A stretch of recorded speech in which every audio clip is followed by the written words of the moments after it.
Hi, Chris Maloof with Cross Country Financial here with this week's market commentary. Many pundits are issuing recession warnings and saying the economy is heading for a hard landing. We think the economy is slowing, just like central bankers want, but not shrinking. Further, we argue that a slowing economy is very different than a shrinking one.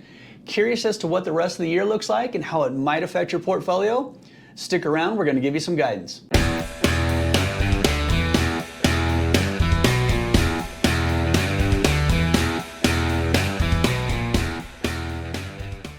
We believe the domestic economy will continue to grow this year. Other than the GDP, gross domestic product anomaly in first quarter, we think the economy has sufficient momentum to offset the inflationary pressures. Our base case forecast is an inflation rate that moderates as supply bottlenecks improve and we get some closure to the Russian war with Ukraine. Our most likely scenario, the economy avoids a recession as forecasted growth approaches 2.6% in 2022, with another downshift to under 2% in 2023.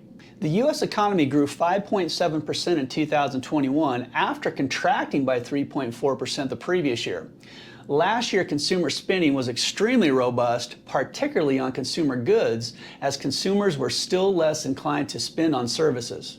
Goods spending contributed roughly 2.7 percentage points to the headline growth rate, the highest since 1955. While we do not think consumer spending will continue at this clip in 2022, the consumer will likely weather the headwinds of high prices and geopolitical uncertainty and support the overall economy throughout 2022. Consumer spending will likely slow the latter half of this year as inflation pressures weigh on consumers and wage growth likely lags inflation. These factors in tandem will erode consumers' real purchasing power. However, recent spending activity shows a fairly stable consumer. Real consumer spending rose 0.7% in April, the fourth consecutive monthly increase in real spending.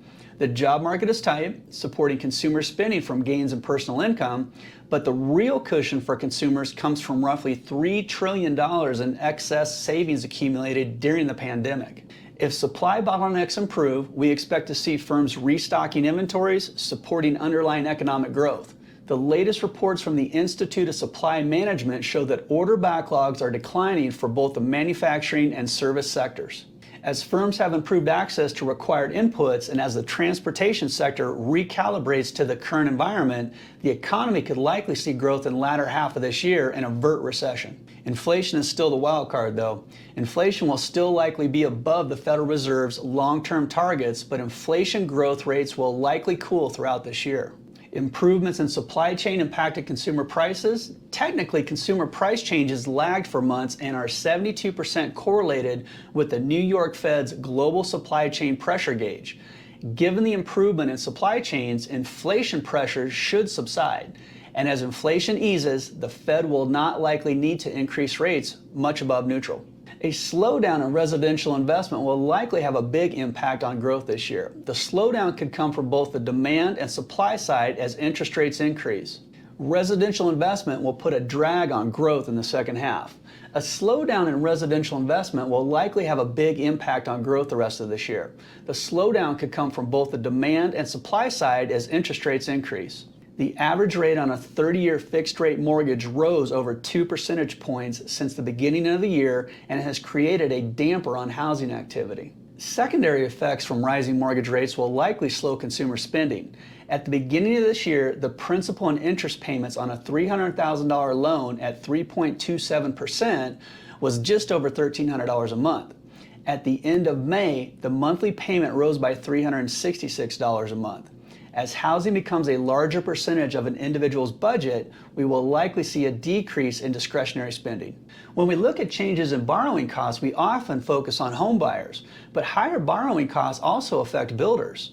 High capital and labor costs are a current challenge for all builders, and high interest rates particularly impact developers who rely on the debt market for construction. Tighter financial conditions could eventually slow new home construction, putting a damper on home supply and residential investment. Inventories of new and existing homes are already low, and if builders slow the rate of construction, home prices will not likely decline as much as they did in 2006 to 2011 since current supply is so low. What are the risks to this outlook? A still unknown variable to our forecast is the Federal Reserve's shrinkage of its balance sheet, known as quantitative tightening, QT. The Fed will only allow its balance sheet to shrink incrementally over time while also paying attention to the impact a QT is having on the markets. The Fed has stated that QT could replace several rate hikes as a way to tighten financial conditions. Therefore, we could conceivably see a lower Fed funds terminal rate than what is already priced in the markets, which should help the Fed navigate a softish landing on the economy slowing but not shrinking. If you found this information beneficial, hit that subscribe button, invest early and often, and we'll see you next week.